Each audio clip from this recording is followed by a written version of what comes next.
ஆட்சியில் பங்கு, அதிகாரத்தில் பங்கு, அதிக இடங்களை பெறுவது என்பது ஊடகங்கள் விவாதத்தின் மூலமாக அதை பெற முடியாது.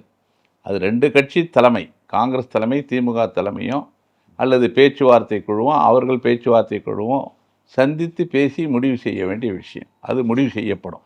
அதே நேரத்தில் பாஜக, அதிமுகவை தமிழ்நாட்டு மக்கள் நிராகரித்து மக்கள் ஆதரவை பெற்ற கூட்டணி. அதனால் சின்ன சின்ன சலசலப்புகள் இந்த கூட்டணியில் ஏற்படலாம்.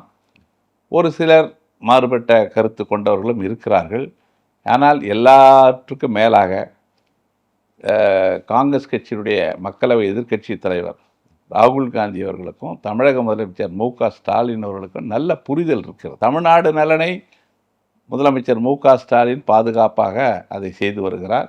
தேசிய நலனை பாதுகாக்க வேண்டிய கடமையும் பொறுப்பும் எங்கள் தலைவர் ராகுல் காந்திக்கு இருக்கிறது. அந்த வகையில் இன்றைக்கி மக்களவையில் எதிர்க்கட்சி தலைவராக இன்றைக்கு பாஜகவினுடைய அடக்குமுறையை, இன்றைக்கு பேச்சுரிமை பறிக்கப்படுகிற இந்த காலகட்டத்திலே தொடர்ந்து போராடி வருகிறார். அந்த போராட்டத்திலே காங்கிரஸுக்கு துணையாக இருப்பது திராவிட முன்னேற்ற கழகம்.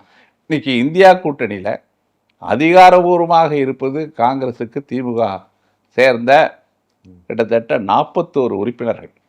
30 மக்களவையில் இருக்காங்க, 11 பேர் மாநிலங்களவை. 41 பேரும் காங்கிரஸ் தலைவர் ராகுல் காந்தி முன்னெடுக்கிற அனைத்து போராட்டங்களுக்கும் அவர்கள் துணையாக இருக்கிறார்கள்.